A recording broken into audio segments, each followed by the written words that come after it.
И отново сме в кухнята на студио номер 14 в 131 снимачен комплекс. Днес, както говорихме, ще направим едно агнешко по-герговски. Класическа и любима българска рецепта за пролетните празници. Този път компанията не ни е толкова голяма, за да изпечем цяло агне, затова сме се спрели на една плешка.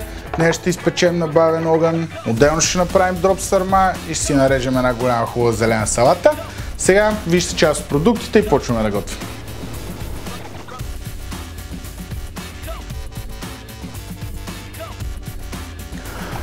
Сложил съм агнешкия комплект да се вари. Не забравяйте да оставите черния дроб. Него ще го кипнем отделно само за 10 минути, за да не го приготвим. Важно, ако не сте изкиснали преди това комплекта в студена вода, когато го поварите 15 на минутки, сменете водата, за да може кръвта и другите излишни неща да се отмият. Сега ще овкусим плешката много добре с сол и черен пипер. Обилно, насякъде от двете страни, голямо парче месо, солта трябва да може да пробие навътре. Както виждате, тази плешка съм я дали с джуланчето. Това е едно от най-хубавите така парчета меса в едно животно. Поръсваме си хубаво и с черен пипер отгоре. Обръщаме от двете страни. И сега, за да може месото да поеме, трябва да втрием добре подправките, както масажист втрила красива спортистка. За да получим перфектната коричка и страхотен цвят, ще прибегнем до един стар трик. В една купичка си разтваряме около 2 супени лъжици червен пипер с малко олио и след това ще намажем обилно мръвката. Ето, това е достатъчно. Разбъркваме внимателно с пръсти и втриваме добре. Когато готвиме цели парчета меса, е трудно да не си изцапаме ръцете, но все пак всички се жертваме за крайния резултат. За да придадем допълнителен аромат на печеното и да се направим малко по-модерни, взимаме едно малко ножче, правим няколко прореза в месото с него и след това ще ги напълним с клонки розмарин. Аз съм си избрал 6 клончета, ще ми бъдат напълно достатъчно. Забивате колкото се може по-навътре билката, за да може да поеме в месото. Като за всяко печено месо ще си добавим и малко морков и лук. Аз съм избрал ние такива дребни морковчета, нарязал съм ги на половинки, разхвърляме ги из тавата, няколко четвъртинки лук и тавата ни е подготвена. Другата част е в хладилника. Взимаме 2 бири. Много важна част. Едната бира я отваряме и отива тук. Другата бира я отваряме и отива тук. За да има синхрон между мечката и агнето. Както се разбрахме, наливаме си бирата в тавата. Трябва да я разредим и с една чашка вода, за да може да стане хубав и силен бульон. Покриваме с една хартия за печене за всеки случай, за да не залепне алуминиевото фолио отгоре върху месото. Покриваме добре и след това слагаме да печем. Цялото това изящество скача в фурната на 180 градуса за минимум 4 часа, което означава, че имаме време за поне 2 мача преди да си подготвим дроб сърмата. Сварихме комплекта и съм го оставил да се охлажда. Сега ще кипнем и черния дроб във вряла вода за максимум 5 минути и сме готови. Агнешкият комплект се охладил напълно. Сега е време да го нарежем на ситно, заедно с всички останали съставки за дроб сърмата. Карантията е напълно сварена. Режем я на ситни купчета. А за да направим дроб сърмата по-свежа и по-интересна, ще добавя и една връзка пресен спанък, след което ще добавим и течността и ще сложим да се пече. Нарязваме на ситно и пресния лук. И 2 рети на листенцата от половин връзка пресен джорджан.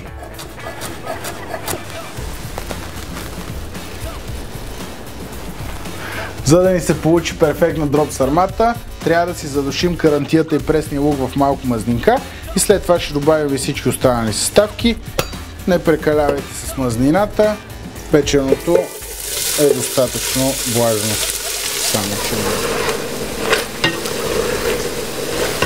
След като лука е полумекнал, агнешкият комплект се е задушил, е време да добавим и около 400 грама добре измит ориз. Сега ще оставим ориза да се запържва, а докато това се случва, ще подправим с сол, черен и червен пипер и нарязания пресен джоджо.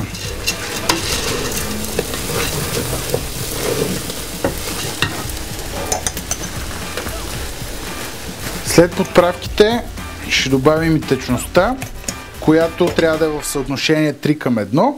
В нашия случай е литър и 200, от които 400 мл ще бъдат бульонът, в който се е варил агнешкият комплект. Останалата част ще бъде вода. След като ориза частично поеме водата, ще прехвърлим дроб сърмата в тавата при агнешкото.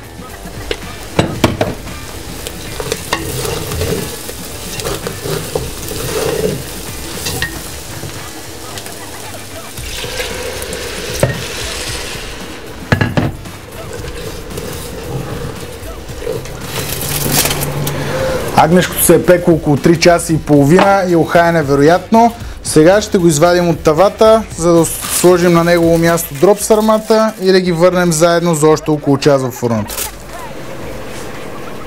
След като сме извадили абсолютно всичко от тавата, сега ще добавим спанака към дроб сърмата, правиме го чак на този етап, за да може да се готви възможно най-малко време, за да го запазим максимално свеж. Разбъркваме добре от топлината на ориза. Спанака ще се свие много бързо и ще може да го разбъркате добре. След това само трябва да го сложим в тавата. Агнешкото ще сложим върху ориза и връщаме да се пече за още около 40 минути до 1 час, в зависимост какъв ориз ползвате.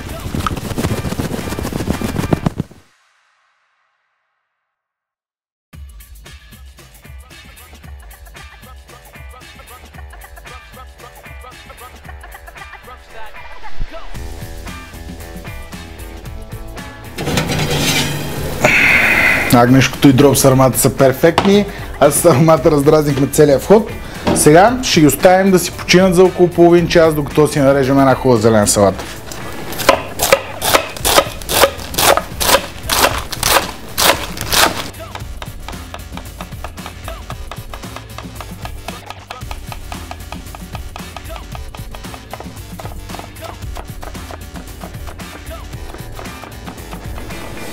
На такъв голям и светъл празник като Великден е най-добре да оставим тавата в средата на масата и да се храним по стар български обичай като едно голямо семейство. Само че сме кулинарно предаване, за това ще сервираме, а и скоро време ще се женя, така че трябва да свиквам.